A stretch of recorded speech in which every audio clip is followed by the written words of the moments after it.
It's 7 a.m. You're just trying to get everyone out the door, but a full-blown meltdown is happening. And the cause? The seam on a single sock just feels wrong. If that sounds painfully familiar to you, you already know that sometimes the biggest parenting battles are fought over the smallest things. So today, we're going to dive deep into the secret agony of clothing.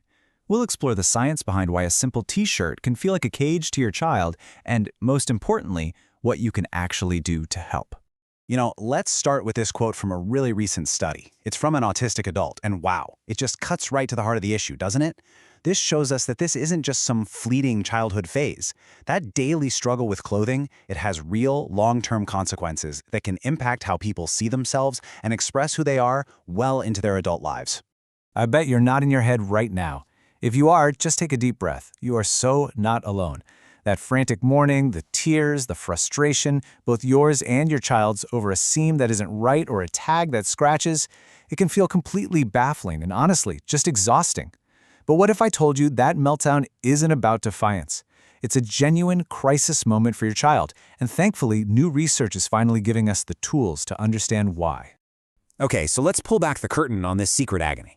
We're going to move from that super relatable visceral problem to the why behind it. What is actually happening inside your child's brain and body that turns the simple act of getting dressed into such a painful experience? Here is the most crucial point to get right off the bat. This is not a choice. It's a neurological condition called tactile hypersensitivity. It basically means the brain processes the sensation of touch differently. It actually amplifies it. So a tag that you might not even feel can be intensely irritating, even painful, to a child with this sensitivity. It's a very real physical and emotional reaction, not a behavioral problem. And just how common is this? Well, the numbers are pretty staggering. Research shows that up to 90% of children with autism spectrum disorder experience significant sensory difficulties just like this. So if you are dealing with this at home, you are in the vast majority. This is a core part of the neurodivergent experience for so many families. All right, let's dive into the science of it all. We're going to look at some hard data, our evidence anchor, to really see the gap between your child's experience of touch and a typically developing child's. This is where we can see the science that's behind the struggle.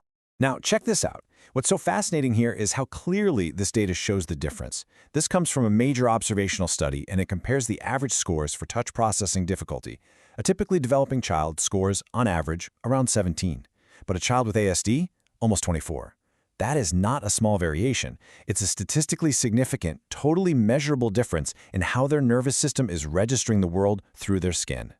And this, right here, illustrates what those numbers actually feel like in real life. You see that soft cotton t-shirt? Well, for a child with tactile hypersensitivity, the little fibers can feel abrasive, literally like sandpaper. The gentle hug from a waistband can feel like a vice grip. Their brain isn't just being fussy. It is receiving and processing these touch signals as a threat, as an overwhelming, genuinely distressing input. So let's see how this builds into something even bigger over time. A groundbreaking recent study on autistic adults uncovered this critical chain reaction. The research found a direct link. The higher the tactile hypersensitivity, the higher the dissatisfaction with one's own appearance. And why is that? Well, because you can't wear the clothes you actually want to wear. And that feeling, day after day, year after year, directly predicts lower self-esteem. This means those morning battles over socks, they aren't just about getting out the door on time. They are little skirmishes in a much larger war for your child's self-worth. Helping them feel comfortable in their own skin and in their own clothes is absolutely foundational to building a confident, strong sense of self for their future. Okay, so we get the problem, we see the science, and we understand the long-term stakes. Now, what can we actually do about it? I want to introduce you to two proven sensory shields. These come straight from a massive 2024 systematic review of interventions, which gives us a really clear, evidence-based path forward. And you want to know the best part? These two strategies are incredibly powerful. They have strong scientific evidence backing them up, and they are completely free. They are things you can start doing right now, today. So let's break down the first one.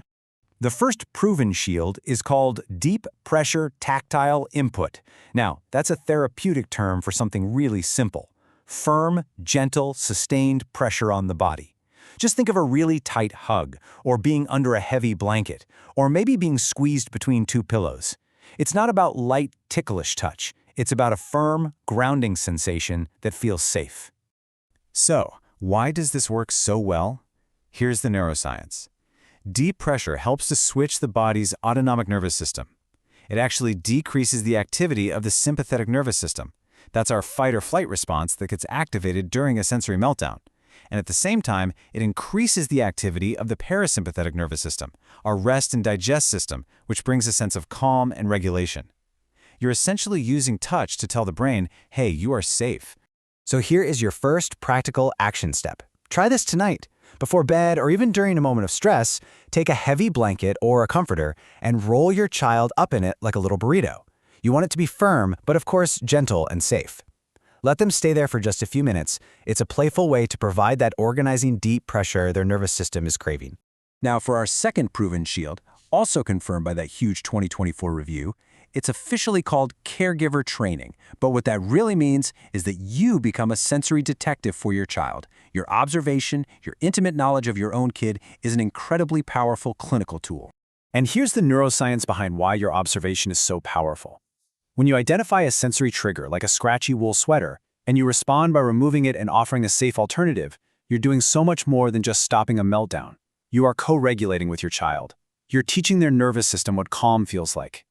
And over time, this consistent responsive care helps to build and strengthen new, calmer neural pathways in their brain. You're actively helping to reshape their sensory responses. Okay, here's your second try this tonight action step. Super simple. Just open the Notes app on your phone, create a new note, and call it Sensory Log. Tonight, just write down one thing, a fabric or a type of clothing that always seems to cause a problem. Maybe it's denim jeans. And then write down one safe item. Maybe it's that one worn-out fleece pullover they always reach for. That's it. This simple act of observation is the very first step to unlocking your superpower. All right, let's quickly recap the plan, because understanding all this is great, but taking action is what really creates change.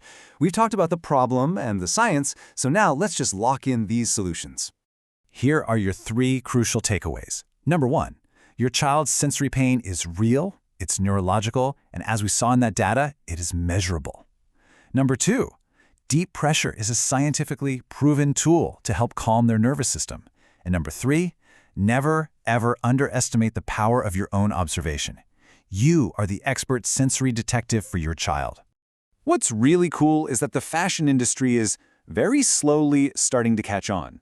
Researchers and designers are beginning to create adaptive, sensory-friendly clothing with things like flat seams and super soft fabrics. And while that future is definitely exciting, the great news is you don't have to wait. The strategies we've just talked about put the power to make a difference directly into your hands, right now. And this all leads to one final critical point. By understanding the science and by applying these simple strategies, you are doing so much more than just managing behavior. You are becoming your child's greatest champion. I really want to leave you with this thought.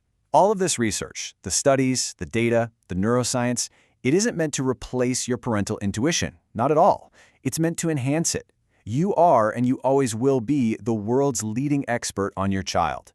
This science, it's just a new tool for your toolkit, helping you advocate for them and understand their world with even greater empathy and clarity. Thank you so much for being here. I'd love to build a community around this, so please, tell me in the comments, what is your child's kryptonite clothing item? Is it socks? Jeans with the button? A certain tag? Share it down below so we can all see just how common this really is. And of course, if you found this helpful, please subscribe for more research-backed guides just like this one.